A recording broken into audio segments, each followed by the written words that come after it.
Nós vamos trabalhar a ética da esperança e eu queria relacionar dois textos em 1 Pedro, texto de 1 Pedro capítulo 1, do versículo 3 ao versículo 5, e o capítulo 4, que é propriamente onde a gente vai encontrar uma parte dessa segunda parte da epístola que vai dar um tratamento bastante volumoso no que diz respeito à ética cristã, que é os versículos de 7 a 11. Não é só os versículos de 7 a 11 do capítulo 4 que tratam da ética cristã, mas é desse trecho que trata da ética cristã que nós gostaríamos de comparar com o texto de 1 Pedro 3,5 e levantar algumas questões, algumas implicações a partir dessa relação. Não é propriamente uma exposição desses dois trechos, não é? Mas é uma relação desses dois textos, a partir dessa relação trazer algumas implicações para aquilo que a gente vai chamar de a ética da esperança, não é? A gente vai ler então as passagens de 1 Pedro capítulo 1, versículo 3. Bendito seja o Deus e Pai de nosso Senhor Jesus Cristo, que nos regenerou para uma viva esperança, segundo a sua grande misericórdia, pela ressurreição de Jesus Cristo dentre os mortos, para uma herança que não perece, não se contamina, nem se altera, reservada nos céus para vós que sois protegidos pelo poder de Deus, mediante a fé para a salvação preparada para se revelar no último tempo. E agora corra os seus olhos para 1 Pedro capítulo 4, versículo 7 ao versículo 11, dando atenção especial ao versículo 7. Mas já está próximo o fim de todas as coisas, portanto, tende bom senso e estai alertas em oração. Antes de tudo, tende profundo amor uns para com outros, porque o amor cobre um grande número de pecados. Sede hospitaleiros uns para com os outros, sem vos queixar. Servi uns aos outros conforme o dom que cada um recebeu, como bons administradores da multiforme graça de Deus. Se alguém fala, fale como quem comunica as palavras de Deus. Se alguém serve, sirva segundo a força que Deus concede, para que em tudo seja glorificado por meio de Jesus Cristo, a quem pertencem a glória e o domínio para todos sempre. Amém. Recentemente, eu li um livro do Yukio Mishima. Ele é um japonês, um literato japonês, escreveu esse livro chamado Pavilhão Dourado. Ele escreveu esse livro um pouco depois da Segunda Guerra. Ele é um autor bastante premiado entre aqueles que são os literatos orientais. E a história, todo o enredo do Pavilhão 9 é fruto de um caso verídico. A história do Pavilhão Dourado, que é narrada nesse livro, ela não é verídica, mas ela se inspira numa história verídica. Na história de um pavilhão, exatamente um pavilhão dourado, que havia um monge, e esse monge, ele se dedicava a cuidar desse pavilhão. Ele era um profundo admirador desse pavilhão como uma obra de arte incrível, mas ele era tão apaixonado por esse pavilhão que um dia ele não conseguiu resistir e incendiou o pavilhão e destruiu o pavilhão. E ele viu essa notícia, o Mishima, e achou aquele evento interessante, ao ponto de reescrever a história, romancear essa história, obviamente sem nenhum comprometimento histórico, mas trabalhando exatamente esse ponto, esse problema. O que levou aquele monge a destruir a obra de arte que ele considerava tão bela? O que faz com que ele destrua destrua aquilo que ele considera tão belo, aquilo que ele acha tão bonito. E, obviamente, o que ele está interessado é em discutir o porquê nós, seres humanos, temos a tendência de destruir coisas tão belas. Por que a gente tem a tendência de destruir as coisas boas que Deus nos dá, aquilo que de maravilhoso Deus nos oferece? A história é a história de um jovem que o seu pai é um monge já avançado em idade, e esse monge, ele era um guardião do pavilhão dourado. E esse pavilhão, ele não conhecia, esse jovenzinho não conhecia, mesmo porque o pai morava no pavilhão e o filho morava em uma outra aldeia onde ele tinha que estudar. E ele sempre ouviu o pavilhão dourado quando o pai dele o visitava e falava do pavilhão dourado, dizendo o quanto o pavilhão dourado era belíssimo. Então aquele menino vai crescendo, ouvindo o que o pai diz do pavilhão dourado. Ele nunca viu o pavilhão dourado, ele não sabe o que é o pavilhão dourado, ele apenas gera uma esperança, uma expectativa, ele cria um imaginário de como será esse pavilhão dourado, de como ele deve ser, e aí ele começa a imaginar a partir de como o seu pai lhe descreve o pavilhão. Ele mesmo nunca viu o pavilhão, ele mesmo nunca foi até o pavilhão, tudo que ele sabe do pavilhão é porque o pai lhe ensinou, é porque o pai lhe comunicou, o pai lhe descreveu. Num trecho do livro ele diz o seguinte, esse jovem, pensando consigo mesmo: a hesitação tomava conta do meu espírito à medida que se aproximava o dia do encontro com o pavilhão dourado, que eu jamais vira. Era de toda forma necessário que o pavilhão fosse esplêndido. Tudo apostei, veja só, não na beleza intrínseca dele, mas na capacidade do meu espírito em imaginá-lo belo. Então ele passou a vida dele toda imaginando o pavilhão, e o dia em que ele iria até o pavilhão e conheceria o tal pavilhão. Então qual é o grande medo dele? É chegar diante do pavilhão que o pai lhe havia descrito, um pavilhão que tinha na frente uma fênix, que ele sempre imaginou ostensiva, bem opulenta, um pavilhão que brilhava de tanto esplendor. É isso que ele imaginou, mas qual era a grande preocupação dele? Puxa, e se no dia que eu encontrar o pavilhão não for exatamente como eu imaginei?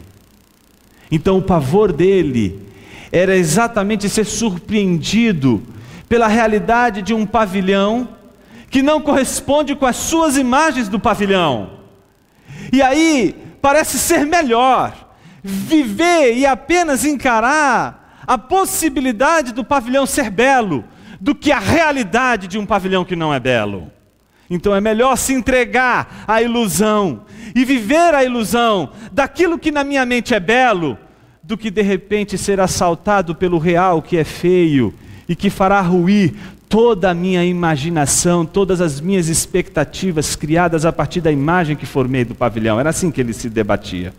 Um dia o pai dele morre e ele resolve ingressar justamente nesse contexto do monastério. Mas antes disso, antes do pai morrer e ele se tornar um monge, o pai dele o convida para visitar o famigerado pavilhão dourado. Não exagero ao afirmar que o primeiro problema com que me defrontei na vida foi a questão da beleza. Meu pai não passava de um humilde monge provinciano com conhecimentos deficientes de vocabulário. Tudo o que ele pôde me ensinar foi que nada neste mundo era mais belo que o pavilhão dourado. E aí ele encontra o pavilhão. Observei o pavilhão de diversos ângulos e também inclinei a cabeça em posições diversas, mas nenhuma emoção sobreveio. Tratava-se apenas de uma pequena construção enegrecida de 2 andares. Mesmo a fênix no topo do telhado me parecia, contextualizando, né, um urubu ali pousado. Longe de ser belo, o pavilhão me dava uma impressão de desarmonia e discordância. Poderia a beleza ser assim feia?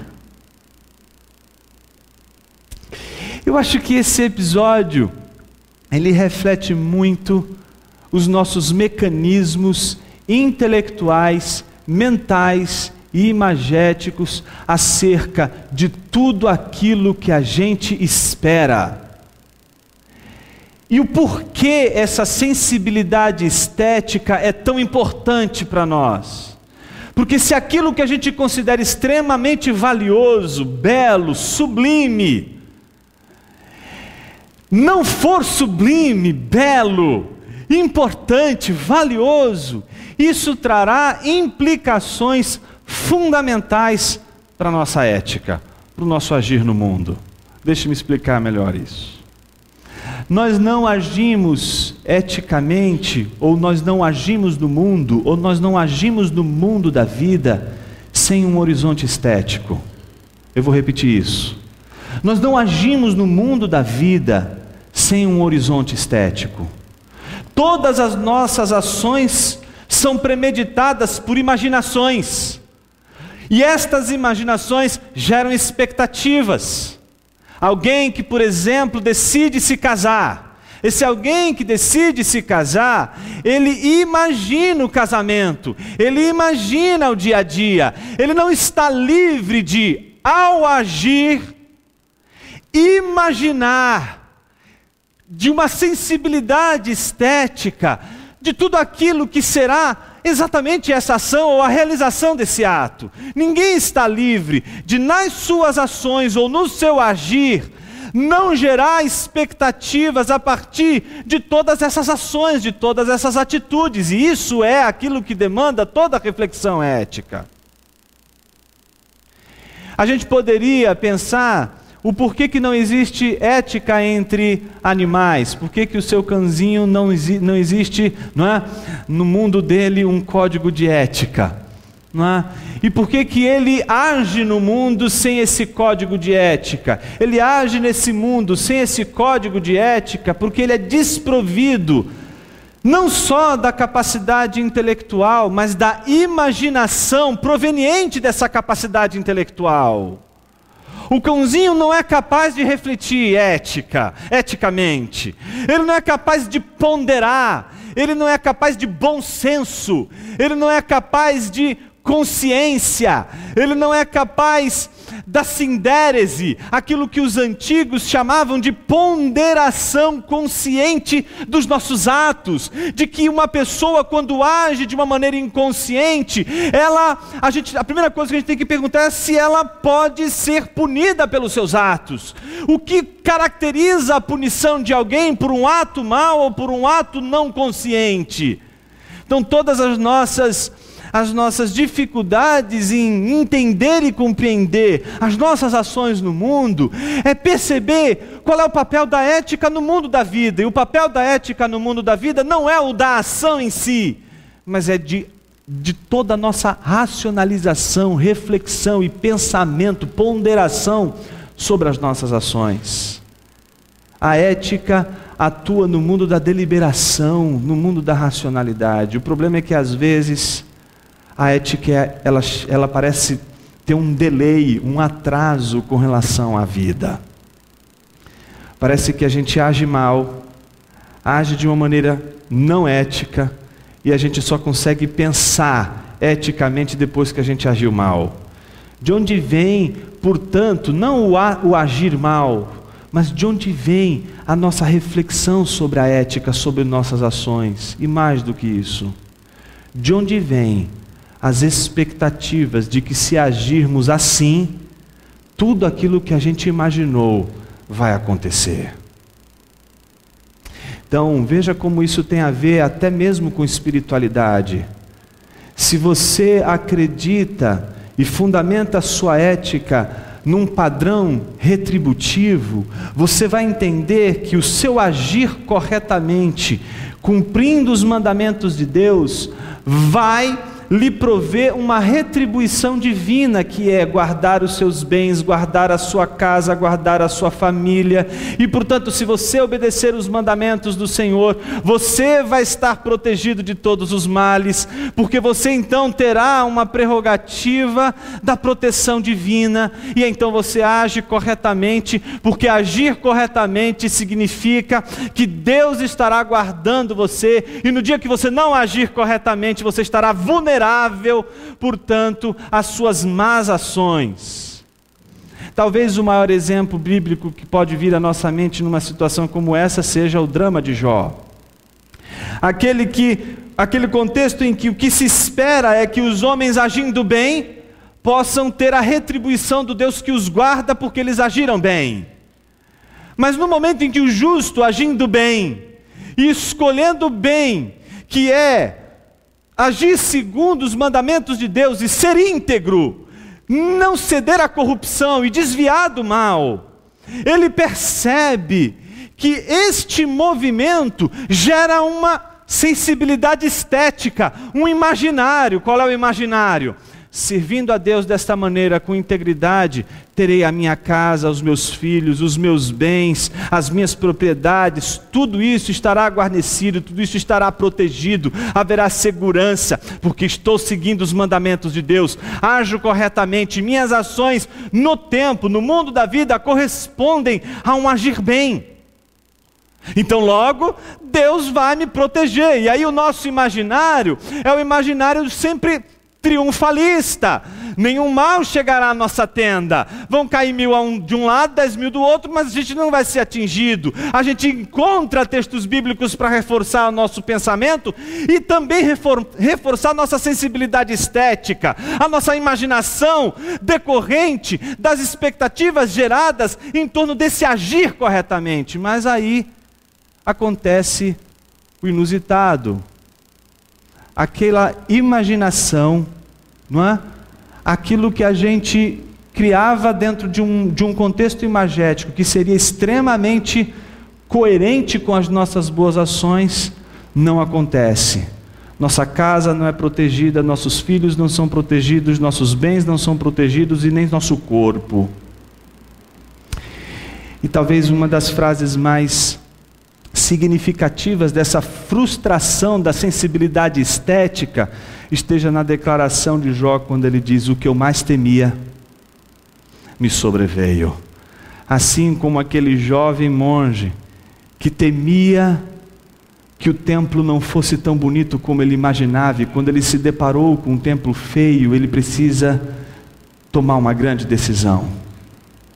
Ou ele age agora com base no real, ou ele continua vivendo a ilusão de sua sensibilidade estética. Eu acho que as Escrituras, elas nos alertam o tempo todo com relação à nossa sensibilidade estética. E por que ela nos alerta com relação a isso? Porque ela influencia a nossa ética. Ela influencia a nossa maneira de agir no mundo.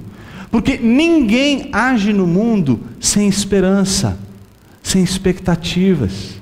Se não temos expectativas, se não temos esperança, se não temos um lugar para chegar, se não temos alvo na vida, se não temos um fim a chegar, se não temos um norte para a vida não tem sentido. Por isso, você vai encontrar filósofos como Albert Camus, no famoso livro O Mito de Sísifo, dizendo que a pergunta mais importante da sabedoria humana é: se vale a pena viver. E por que vale a pena viver? Qual é o sentido, portanto, da vida? Por que você vive? Por que você trabalha? Por que você batalha? Por que você labuta? Por que você escolhe um caminho X e não um caminho Y?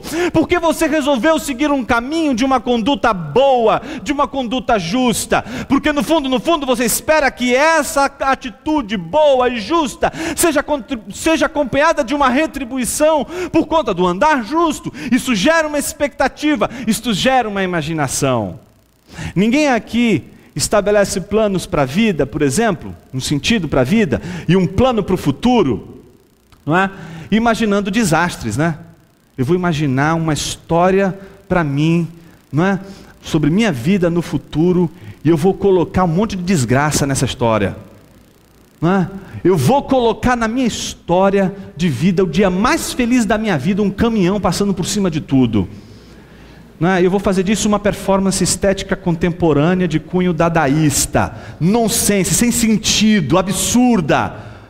Óbvio que nós não fazemos isso. Ninguém constrói imagens, isso é sensibilidade estética. Ninguém constrói imagens do futuro em que elas sejam capazes de serem feias, horrorosas, sem sentido, trágicas. Nossa sensibilidade estética só constrói imagens belas, belíssimas, extraordinárias, porque elas seguem nossa vontade, seguem nosso coração, seguem nosso desejo, seguem nossa mentalidade.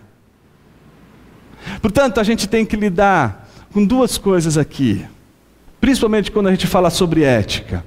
A gente tem que falar sobre os nossos ideais e a gente tem que falar sobre o real. Sobre o real. Wayne Grudem, nesse livrinho, que é o comentário de 1 Pedro, um livro bem interessante, ele aborda várias questões interessantes. E uma das questões interessantes que eu gostaria de destacar aqui, que tem muito a ver com o que a gente está falando, é exatamente o que significa, nesse versículo 3, no capítulo 1, esta viva esperança. Veja o que ele diz: fomos gerados de novo, diz Pedro, para uma viva esperança. É uma esperança qualificada como viva esperança. Ou talvez em uma viva esperança. Essa esperança é a grande e confiante expectativa da vida do porvir, descrita com mais detalhes por Pedro no versículo seguinte. Ela é viva. O que significa dizer que a esperança é viva? Que todas as nossas ações, que tudo aquilo que a gente faz, tem que contar com o horizonte da eternidade, tem que contar com o horizonte dessa esperança que se concretiza no final e a conclusão de toda história redentiva. O interessante é que um companheiro aí da teologia evangélica, diz que esse texto é uma espécie de reminiscência pessoal de Pedro, que o uso da expressão viva esperança remete a uma autorreferência à experiência de Pedro com relação à esperança. E para isso o Stott relembra uma passagem importantíssima, e eu gostaria que você abrisse rapidamente o seu texto, a sua Bíblia, na passagem de Mateus capítulo 16,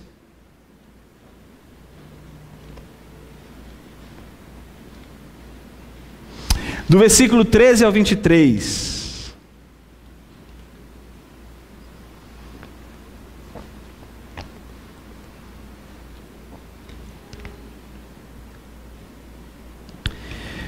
Diz assim: tendo chegado às regiões de Cesareia de Filipe, Jesus perguntou aos discípulos: quem os homens dizem ser o Filho do Homem? Então é interessante esse versículo, né? Eu acho que aqui a gente não tem um Jesus com uma crise de identidade. Acho que aqui a gente poderia concordar todo mundo com isso, né? Não um Jesus que no meio na sua meia-idade ali, começa a ter uma crise de identidade. Quem sou eu? Não é? Para que eu estou nesse mundo? Puxa vida, eu preciso descobrir quem eu sou. Óbvio que não se trata de um Cristo com uma crise de identidade, não é? Com uma crise por não saber quem Ele é. A pergunta é retórica. Então ele pergunta para os seus discípulos o quê? Que o povo anda dizendo que Ele é. E Ele diz bem claramente que o Filho do Homem é. Isso significa que os discípulos sabiam do que se tratava quando Jesus se referia a Ele como Filho do Homem, como Bar Enash, ou como Huios tu Anthropou, Filho do Homem, como uma figura cristológica, messiânica, e não como uma espécie de, como muitos manuais de teologia sistemática talvez reduzem o argumento de que o Filho do Homem é apenas uma evidência da humanidade de Jesus, e perdem de vista o fato de que o Filho do Homem é um título cristológico, é aquilo que se chama de perífrase bíblica, uso perifrástico do termo bíblico, como você diz assim, por exemplo, eu digo cidade maravilhosa. Se alguém pensou em Fortaleza aqui, obviamente, não é? Qualquer cidade aqui do contexto vai concordar com isso, não é? Mas quando a gente diz cidade maravilhosa, o que a gente está pensando? Rio de Janeiro. Por que a gente pensa no Rio de Janeiro? Porque o uso que nos interessa, o uso da palavra cidade maravilhosa não pode ser interpretado de forma literal. A palavra deu um giro aí, né? Ela é uma perífrase, ela deu um giro, ela não significa aquilo que ela deveria significar. A mesma coisa, filho do homem, ela não significa o que ela deveria significar. Ela significa uma outra coisa, e esta outra coisa é determinada pelo contexto cultural, pelo significado daquela palavra na comunidade. Isso significa que os discípulos sabiam do que se tratava quando Jesus se referia a si mesmo como filho do homem. Mas olha que coisa curiosa. Os discípulos respondem, alguns dizem que é João Batista, outros Elias, outros Jeremias ou alguns dos profetas. E aí Jesus retorna a pergunta e diz: mas e vocês? Quem dizeis que eu sou? Veja só você. Respondendo Simão, Pedro disse: tu és o Cristo, o Filho do Deus vivo. Um dos poucos momentos em que Pedro é tomado de lucidez. Eu acho que todas as vezes que a gente analisa a vida de Pedro, não é? Oscar Cullmann tem um livro onde ele se dedica a analisar a teologia, a vida toda de Pedro, uma coisa muito interessante. Então quando a gente começa a analisar a vida de Pedro, a gente fala assim: puxa vida, todas as vezes que eu analiso a vida de Pedro, eu fico até com a minha autoestima melhor. Então, você quer recuperar um pouco a sua autoestima, veja Pedro, que talvez você não seja tão ruim assim. Mas enfim, isso é só uma brincadeira. O fato é que a gente está acostumado a ver Pedro sempre errando, escorregando, não é? E aí agora ele acerta. E quando ele diz: tu és o Cristo, Filho do Deus vivo, Jesus diz: é isso. Eu fico imaginando os outros discípulos. Incrível! Pedro acertou uma. Isso é inacreditável.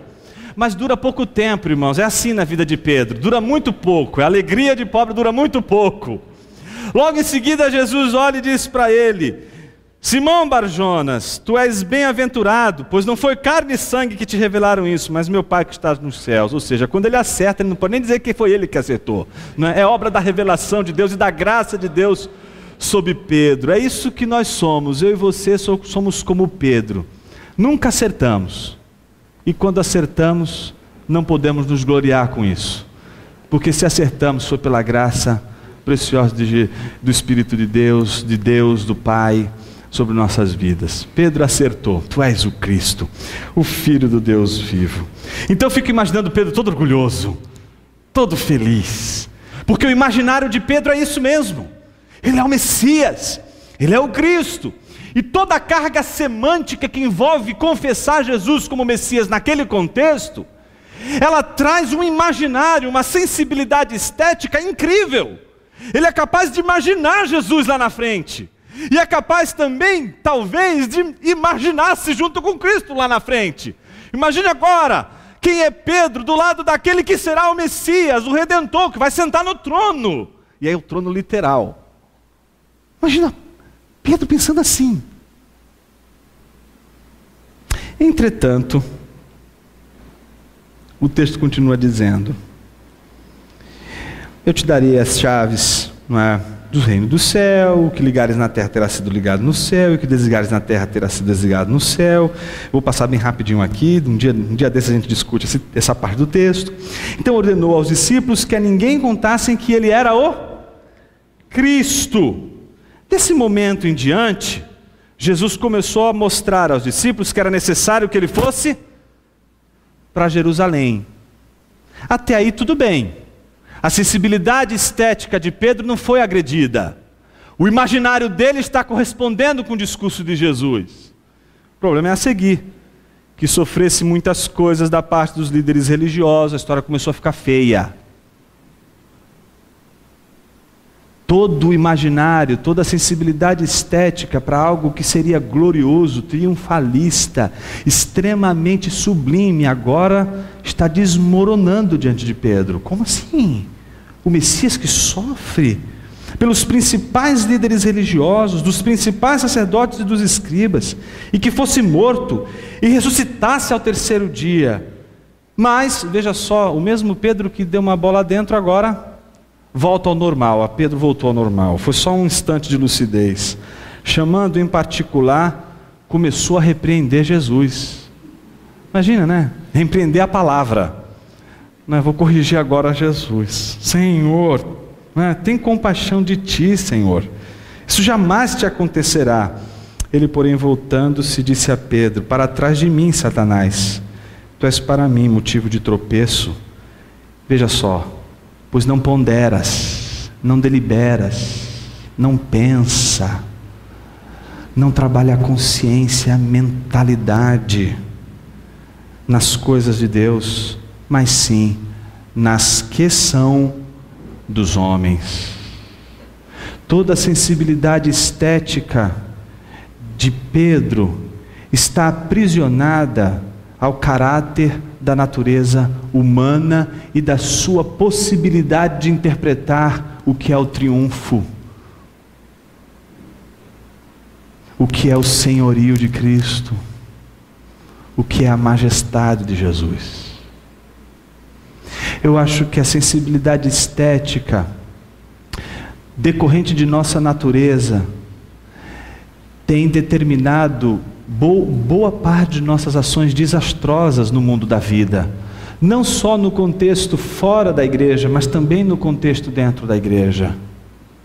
Nossa incapacidade de doar, nossa incapacidade de servir, nossa incapacidade de se humilhar, nossa incapacidade de dar, nossa incapacidade de entregar, nossa incapacidade de sermos capazes de não nos prendermos às coisas desta vida, ela é fruto de uma sensibilidade estética humana que nos faz cada vez mais prisioneiros da realidade que nós imaginamos ser a mais bela, a mais importante, a que mais faz sentido.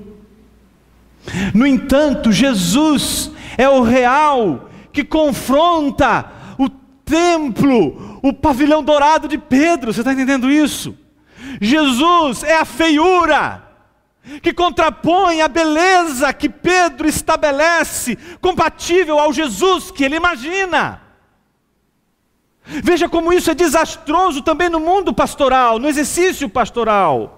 Quantos e quantos de nós pastores, por conta de nossa sensibilidade estética, estabelecemos padrões éticos de relação com a comunidade, baseados em como nós imaginamos ser a comunidade que pastoreamos, e não a realidade dessa comunidade que pastoreamos. Pregamos os domingos em nossas igrejas, e a grande pergunta que a gente deveria se fazer é se estamos pregando para as imagens dessas igrejas que só existem em nossas cabeças, ou para as pessoas reais com as quais convivemos. O real talvez seja insuportável, o real talvez seja feio demais para a nossa sensibilidade estética, e é por isso que a gente é capaz de rejeitar o rebanho que Deus nos entrega para pastorear rebanhos virtuais que só existem em nossa cabeça. Deus não nos deu autonomia para escolher aqueles a quem devemos ministrar. Deus não te deu essa autoridade. Quem escolhe é Ele, não você. Você não escolhe o tipo de pessoa a quem você vai cuidar e pregar. Se alguém é soberano para escolher, este alguém não é você. Por isso, a nossa responsabilidade não é com relação àqueles a quem nós achamos que Deus nos entregou conforme a nossa imagem e semelhança. Às vezes Deus nos entrega coisas extremamente feias para serem cuidadas e, se preciso for, para dar até mesmo a nossa vida. Você já parou para pensar se Jesus fosse arrebatado por uma sensibilidade estética que só considerasse aquilo que ele considera como belo, estaríamos todos nós aniquilados, porque não há beleza na humanidade caída, é só feiura. O real é o grande confronto ético de nossas vidas. Pastores sonham com igrejas que só existem em suas cabeças. Enquanto isso, o supremo pastor, como Pedro vai afirmar, o bispo de nossas almas, continua servindo sua igreja, cuidando da igreja real. Por que isso é importante? Por que precisamos de uma ética realista? Por que precisamos de uma ética real? Por que precisamos dela? Porque é a ética real que nos faz esperar a redenção, não daquilo que nós enxergamos com os nossos olhos e com as nossas perspectivas, mas a confiança que estabelecemos não na nossa sensibilidade estética, mas no caráter de Deus, na sua palavra, na sua promessa. Veja que coisa interessante. João capítulo 14, versículos 7 e 8, diz o seguinte: se vós me tivesseis conhecido, conheceríeis também a meu Pai. Desde agora o conheceis e o tendes visto. Replicou-lhe Filipe: Senhor, mostra-nos o Pai, e isso nos basta. O que Jesus diz a ele? Você ainda não viu? A nossa sensibilidade estética nos impede de agir corretamente, de agir conforme a palavra, porque nossa sensibilidade estética nos torna escravo de nosso próprio pensamento, de nossas próprias ideias, de nosso próprio pensamento. Note que a gente pode racionalizar nossos pecados, nós podemos racionalizar as nossas fugas, nós podemos racionalizar o nosso ministério para que a gente possa achar que estamos servindo a Deus, quando na verdade estamos em desobediência. Isso acontece todas as vezes que a nossa sensibilidade estética não nos permite perceber que às vezes Deus nos chama para presenciar, viver e até mesmo agir em contextos extremamente feios. Roger Scruton escreveu um livro chamado O Rosto de Deus. E ele mostra exatamente isso, o quanto a cosmovisão cristã, ela nos faz perceber que não nos interessa um Deus como causa, um Deus como um primeiro motor imóvel, porque esse Deus tem um rosto. E por que hoje a comunidade científica, ela é tão arredia ao conhecimento de Deus através de Jesus Cristo, se é justamente Cristo o rosto de Deus? Isto significa que nós conhecemos Deus como uma pessoa, de que o nosso relacionamento com Deus, ele não é mediado por uma espécie de relacionamento com uma energia ou com uma espécie de motor que deu origem a todo esse universo, mas a uma pessoa. E tudo isso faz com que a gente de alguma forma glamorize as ações de Deus, glamorize o ser de Deus, glamorize a maneira de Deus construir a história, e a gente sempre espera movimentos apoteóticos, movimentos que soam de uma maneira carregada de brilho, carregada da beleza aos nossos olhos. E me parece que toda ética cristã pautada nas Escrituras, ela não está divorciada do modelo de Jesus Cristo, e ao mesmo tempo, de toda a frustração que a gente sofre por este modelo não corresponder à nossa sensibilidade estética. Prova disso é o caso não só de Pedro, o caso de Filipe, que está diante dele, Jesus diz: você não está vendo o Pai? Você não sabe que eu e o Pai somos um só?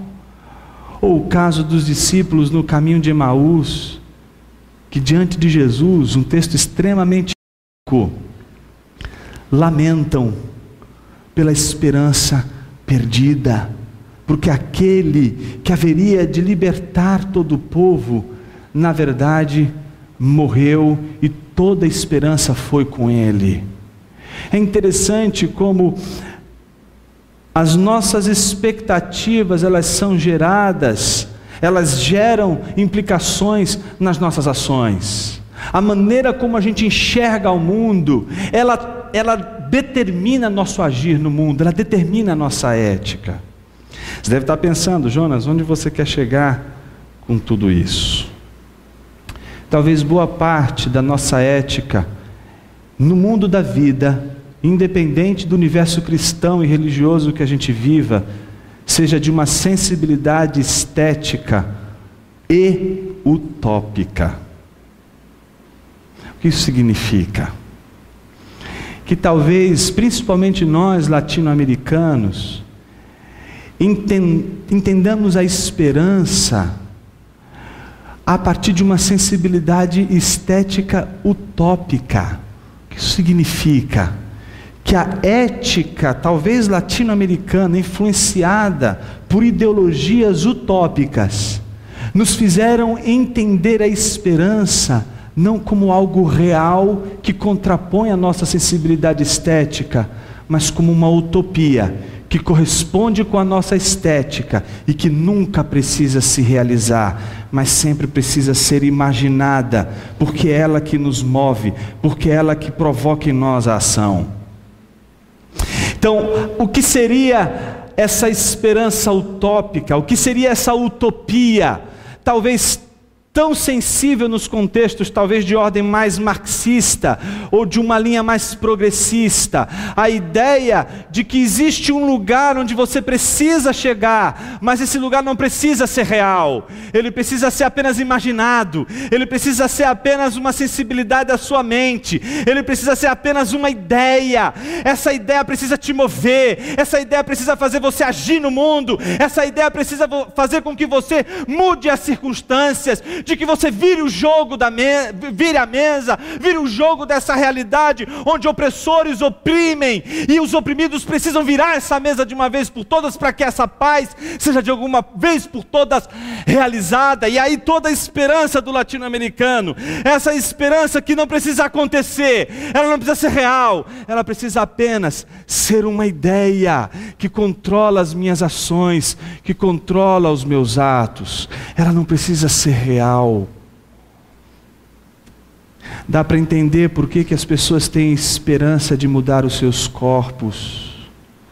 Porque pessoas rejeitam os seus corpos, rejeitam membros dos seus corpos, rejeitam a historiografia do seu corpo, rejeitam a gênese do seu corpo e esperam a partir de ideias modificar o real, porque a sua vida, a sua ação no mundo, ela não é marcada pelo real, é marcada pela ideia. É como você se vê mais importante daquilo que você é. Não há mais a importância de você encarar o real, não há mais a importância de você encarar a feiura do real. Você precisa sublimar, você precisa se ver com outros olhos, você precisa ressignificar o seu corpo, você precisa ressignificar o corpo do seu parceiro, você precisa ressignificar a vida, você precisa ressignificar as ações, você precisa ressignificar o que é certo, o que é errado, você precisa ressignificar o belo. Já ouviu falar em Piero Manzoni? Em 2015 ele fez uma exposição no MAN, lá em São Paulo. Piero Manzoni, ele defecou em um monte de latinhas, e aí produziu um monte de latinhas, empilhou um monte de latinhas, né? Cada latinha dessa hoje custa 120 mil euros, irmãos. E todos vão celebrar essa belíssima obra de arte, não é? Em que ali você tem a instância visceral do artista ali presente.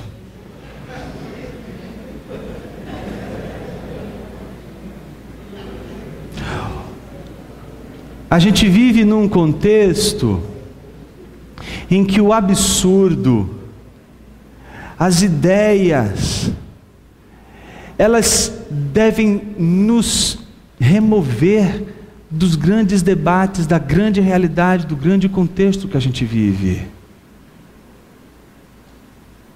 Nossas mentes, elas não foram feitas para serem autônomas. A mente humana sempre foi feita para ser escrava, e sempre escrava de uma ideia. A pergunta é: qual é a ideia que está escravizando a sua mente. Existem ideias que nos escravizam ao ponto de a gente acreditar que a gente nunca vai chegar lá. E isso é o que é a utopia. A gente nunca vai chegar lá, mas a gente precisa ter essa utopia para a gente não morrer no meio do caminho. O cristianismo não nos ensina a utopia. O cristianismo nos ensina a esperança. Ernst Bloch, um teórico marxista, um dia perguntou a teólogos cristãos protestantes alemães algo curioso. Ele disse assim: nós somos ateus, mas nós temos expectativas de um mundo melhor. Nós temos esperança. Por que vocês, tendo Deus, não têm mais esperança? Não conseguem mais agir no mundo da vida? Não conseguem mais desenvolver absolutamente nada que considere um lugar a se chegar, um mundo a se viver? Me parece que em parte o Bloch nos desafia de uma maneira interessante, o desafio de novamente colocarmos no horizonte de nossas ações exatamente o porvir. Se a gente reler agora, depois de tudo isso que a gente pensou, 1 Pedro capítulo 3, capítulo 1, versículo 3, veja só o impacto do que a palavra de Deus está nos dizendo. Bendito seja o Deus e Pai de nosso Senhor Jesus Cristo. E o que Ele fez? Nos regenerou para uma viva esperança. Esta esperança que não é alimentada pela nossa sensibilidade estética, mas é alimentada pela palavra de Deus, que nos diz, que nos convoca. Veja só o que o texto continua dizendo: segundo sua misericórdia, sua grande misericórdia, pela ressurreição de Jesus Cristo dentre os mortos, que é a prova cabal de que esse porvir está relacionado à redenção total do ser humano, à redenção do seu corpo, à ressurreição do seu corpo. O primogênito dentre os mortos é aquele que qualifica a nossa esperança como uma esperança real e não imaginária, não apenas uma ideia, mas algo real, algo que esperamos. Mas olha que coisa curiosa: para uma esperança que não perece, não se contamina, não se altera, reservada nos céus para vós, que sois protegidos pelo poder de Deus, mediante a fé para a salvação, veja, preparada para se revelar no último tempo. 1 Pedro capítulo 4, versículo 7. Mas já está próximo o fim de todas as coisas. Portanto, tende bom senso e estai alertas em oração. Veja o que o Gruden diz: está próximo o fim de todas as coisas. Significa que os cristãos que percebem que o fim da era pode acontecer a qualquer momento, devem agir com bom senso e oração. O que é esse bom senso e oração? A gente vê exemplo disso a partir do versículo 8.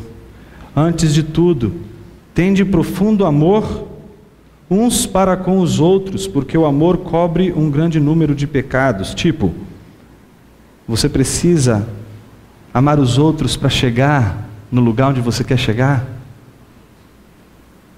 O bom senso que vem do fato de que essa história toda encontra o termo não nas nossas ações, não nas nossas expectativas do futuro, mas na realização da vontade soberana de Deus, faz com que todos os nossos planos de encastelar tesouros e fazer com que nossa vida ela perdure ao longo do tempo, a partir de bens, a partir de uma série de outras coisas que pensamos egoisticamente, autorreferentemente.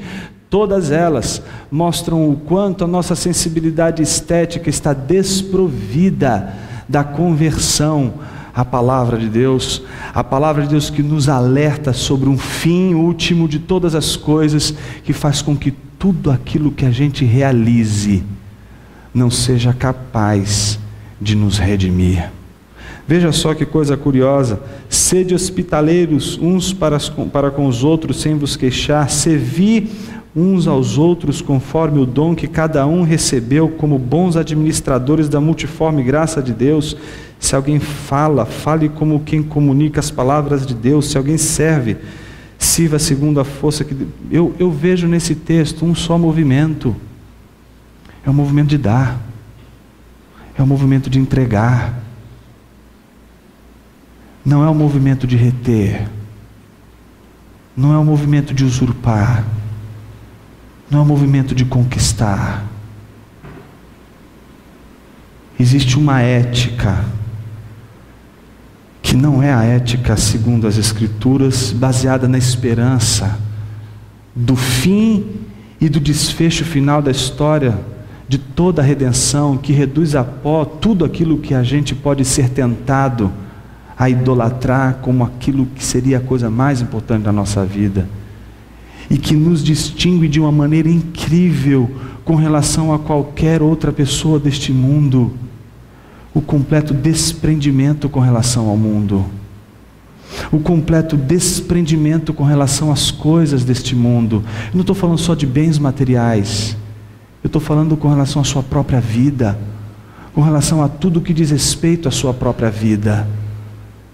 Uma vez que a nossa ética está baseada na esperança de Cristo Jesus, que vai colocar sob júdice todas as coisas, já não tem mais nada que a gente queira possuir, mas sim dar. Para onde foi a nossa ética baseada na esperança? Eu vejo hoje, talvez com um pouco de angústia, um cinismo ético presente em nossas igrejas. O que é um cinismo? Cinismo aqui não é aquele xingamento, sabe? Quando você quer ser gentil com aquele irmão da igreja, você chama ele de cínico. Não é esse tipo de xingamento. Cínico aqui é uma postura com relação à vida. É o sujeito que não acredita em nada. Ele não tem esperança, ele é um desesperado. Mas para ele não pendurar uma corda no pescoço e se enforcar, ele faz de conta que tudo aquilo que ele está dizendo que é a coisa mais importante da sua vida, é a coisa mais importante da sua vida. Então talvez nossas igrejas estejam repletas de cínicos que vivem uma ética sem esperança. Essa ética sem esperança, ela não é desprovida de sensibilidade estética, não, ela é mantida por uma sensibilidade estética. Ela espera sempre algo belo, ela espera sempre algo maravilhoso, mas quando Deus se revela, talvez ela seja incapaz de enxergar essa revelação, incapaz de enxergar a beleza escondida na revelação de Deus em Cristo Jesus. É tão interessante quando a gente olha para o cinismo e percebe o quanto ele está presente em nossos movimentos, voltados principalmente para aqueles movimentos religiosos encabeçado por teologias da prosperidade. Não são cristãos que abraçam a teologia da prosperidade, são ateus inconfessos. A teologia da prosperidade não é teologia, é ateísmo inconfesso. Jonas, você está sendo muito duro. Não, não estou sendo duro. Veja só você, se você não consegue mais acreditar que a tua esperança última é Deus, e que a tua esperança última é o carro do ano, é o dinheiro, e que Deus é apenas um meio para você alcançar o dinheiro, o carro do ano, é porque você já não acredita mais que Deus e somente Deus seja suficiente para você. Que para você é sempre Deus e mais alguma coisa. Deus não é suficiente para você. E nos tornamos cínicos todas as vezes em que não contamos somente com Deus, mas contamos com absolutamente qualquer coisa deste mundo, com as imagens que criamos e esperamos de coisas que vamos encontrar nesse mundo e desenvolver neste mundo, achando que estas belezas imaginadas, idealizadas, elas são mais importantes do que o confronto com o real, do que o confronto com a realidade. E o cinismo impede que casamentos dentro da igreja sejam casamentos orientados pela esperança do agir de Deus na vida do outro. Tim Keller, quando vai falar disso no livro, um livro que você não pode passar dessa vida para outra sem ler, publicado pela melhor editora desse país, chamado O Significado deste Casamento, o Significado do Casamento, ele diz o seguinte: quando uma pessoa casa-se com outra pessoa, ela gera uma sensibilidade estética, e a sensibilidade estética vai dominar as suas ações no casamento. A sensibilidade estética desta pessoa é a seguinte: eu imagino que a minha esposa seja assim, assim, assim, assim, assado. O sujeito não percebeu que ele casou com a imagem, não com o real.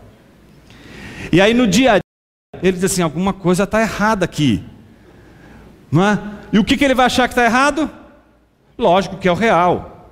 Ele é escravo, ele é um idealista, ele é um utópico, ele não percebeu que ele vive criticando a esquerda, ele não vive criticando o marxismo, mas ele é internamente um marxismo. Ele tirou o marxismo da língua, tirou o marxismo da boca, mas o marxismo ainda está no coração.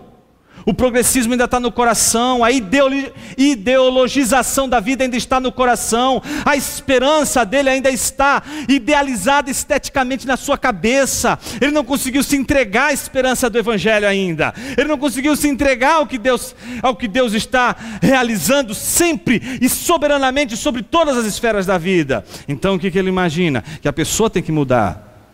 Está falando: olha, você frustrou as minhas expectativas, você precisa mudar. Ele não percebeu que foi ele que se frustrou. E ele não percebeu que ele se tornou soberano nas suas ações. Ele não percebeu que ele agora está querendo transformar a mulher da vida dele segundo a sua imagem e semelhança. Ele é dominado pela sensibilidade estética. Ele não é dominado pela esperança da revelação da glória de Deus no final de tudo. Veja o que Tim Keller diz. E aí eu acho que é um exemplo interessante para a gente entender isso. Se você entende que você tem uma esperança não mais baseada na sua sensibilidade estética, mas no caráter de Deus, você já não casa com alguém para transformar esse alguém de acordo com a sua imagem, com a sua ideia ou sensibilidade estética. Você casa com alguém num compromisso com Deus, de ser usado por Ele para ser a testemunha de ver na sua frente Deus transformando alguém para a sua glória, e vendo esse alguém transformado de acordo com a vontade de Deus naquilo que Deus quer que essa pessoa se torne, e que vai se tornar no desfecho final de toda a história da redenção, quando já não mais estaremos limitados a toda a vivência marcada pela queda, mas pela ressurreição do corpo. É saber que todas as pessoas estão em transformação real de suas vidas, e essa transformação não é você que faz, não sou eu que faço. Essa transformação é uma transformação de Deus. E no casamento, Deus usa um cônjuge para testemunhar a obra de Deus, o que Deus está fazendo.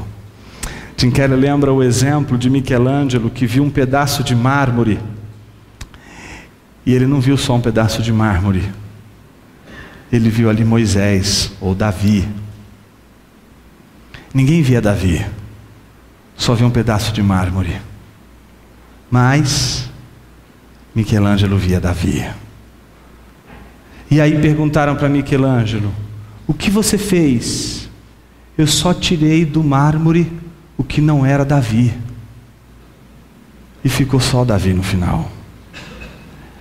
Me parece que o que Tim Keller tenta mostrar no significado do casamento é de que a nossa relação ética no casamento não pode ser mais, como a gente vai ver Paulo falando em Colossenses, em Efésios E Pedro também, em 1 Pedro, chamando a atenção para o fato de que a relação no casamento, pensando num exemplo ético, ela não pode ser estabelecida pelos cônjuges, mas o centro tem que ser Deus. Se a mulher tem que ser submissa ao marido, ela não tem que ser submissa ao marido por causa do marido, ela tem que ser submissa ao marido por causa de Deus. Ela não pode mais pensar egoicamente, nem o marido pensar egoicamente, ele não pode pensar mais nele como referência, ele agora tem Deus como referência. E ter Deus como referência já não significa mais transformar alguém como eu quero, mas perceber que este alguém vai se tornar aquilo que Deus quer que este alguém se torne. E aí eu já não mais sou tentado a transformar o mundo, a realidade que eu encontro, de acordo com a minha sensibilidade estética que só existe na minha cabeça, mas eu agora sou confrontado a entrar numa história onde eu não sou o ator principal, eu sou apenas um coadjuvante, talvez uma talhadeira que Deus usa, talvez uma testemunha, para ver alguém ao longo de toda uma caminhada ser trabalhado por Deus para se tornar semelhante ao seu Filho Jesus.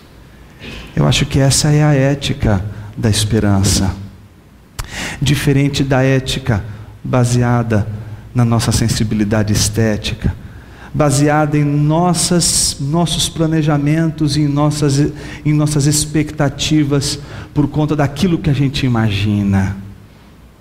Talvez a gente faça escolhas na vida e tome decisões na vida, e boa parte delas não sejam baseadas na esperança, não sejam baseadas no agir de Deus, não se submetam a essa corte suprema que é a vontade sempre soberana de Deus. Mas talvez boa parte de nossas mentes sejam escravas de nossa sensibilidade estética, que faz com que a gente haja, atue no mundo, tome decisões de acordo com um único padrão: nós mesmos.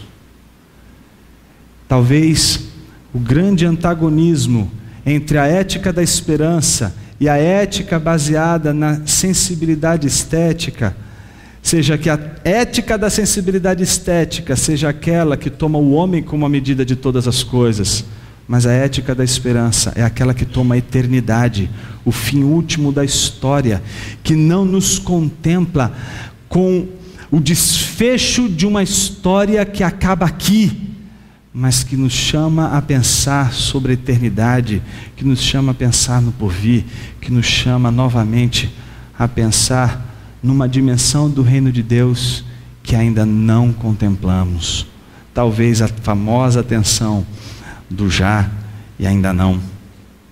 Que Deus nos abençoe e nos faça perceber o quanto a ética da esperança, ou a ética cristã, ela precisa ser distinguida de toda a ética baseada na sensibilidade estética. A ética da sensibilidade estética espera um Messias que só existe na nossa cabeça. A ética da esperança, ela espera a revelação final que coloca sob júdice todas as coisas. Que Deus nos abençoe. Amém.